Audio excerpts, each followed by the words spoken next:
નમસ્કાર દર્શક મિત્રો, ચેનલ પર ન્યૂઝમાં આપનું સ્વાગત છે. મિત્રો, વરસદ બ્રિજ અને સુસન તરફ રોડ પર આવતા બારદારી વાહનો હોય કે નાના વાહનો, અવારનવાર આ જે રોડ છે તે એક્સિડન્ટના બનાવનું હબ બની ગયું છે. આપ જાણો છો કે વારંવાર જે એક્સિડન્ટો થતા હોય છે, ખાસ કરીને બારદારી વાહનોથી ત્યાં અવારનવાર એક્સિડન્ટો જોવા મળતા હોય છે. મિત્રો, વધારે ન કહેતા કાયમ માટે ત્યાં એક્સિડન્ટો એટલા બધા થાય છે, અનેક લોકો જીવ ગુમાવે છે, પરંતુ તંત્રની આંખ ખુલતી નથી. સ્થાનિક લોકો પણ ત્રાસી ગયા છે.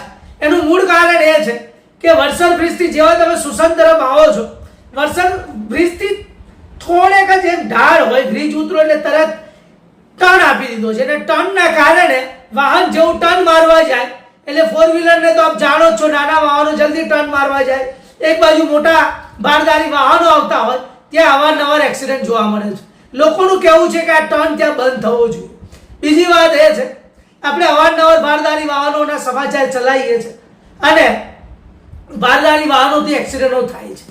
એક્સિડન્ટ થવું એ અચાનક જે કહેવાય કાયદાની દ્રષ્ટિએ, જો કે સવારે 7 થી 1 અને 4 થી 9 દરમિયાન જો એક્સિડન્ટ થાય બારદારી વાહન તો એ ગુનામાં આવે, પરંતુ 1 થી 4 એમને છૂટ આપેલી છે અને પરિપત્રના આધારે અવર જવર કરી શકે છે શહેરમાં.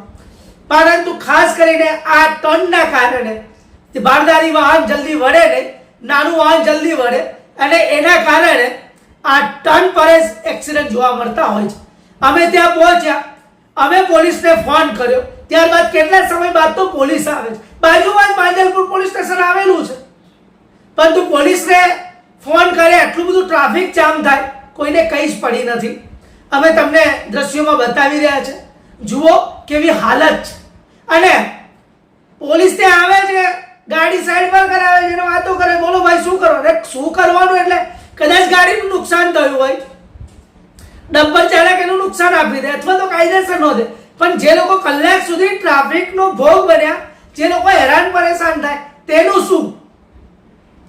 કદાચ એમ્બ્યુલન્સ હોય, કોઈ માતા બહેનને પ્રસૂતિની વેદના પડી હોય, કોઈને ઇમરજન્સી દવાખાનામાં જવાનું હોય અને આવા સમયમાં એમ્બ્યુલન્સ ફસાય અને કોકનો જીવ જાય તો એનું જવાબદાર કોણ?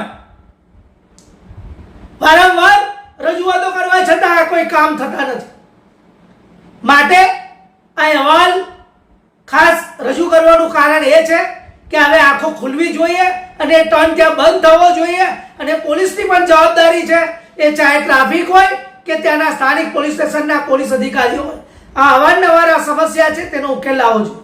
વીએમસી પાલિકાએ પણ આમાં ધ્યાન આપવું જોઈએ અને આવા જે રોડ છે ત્યાં બમ્પરની વ્યવસ્થા કરવી જોઈએ અને ત્યાં વધારે બમ્પ બનાવે જેથી કરીને ગાડી જે કહેવાય કે સ્પીડ બ્રેકરના કારણે સ્લો થાય.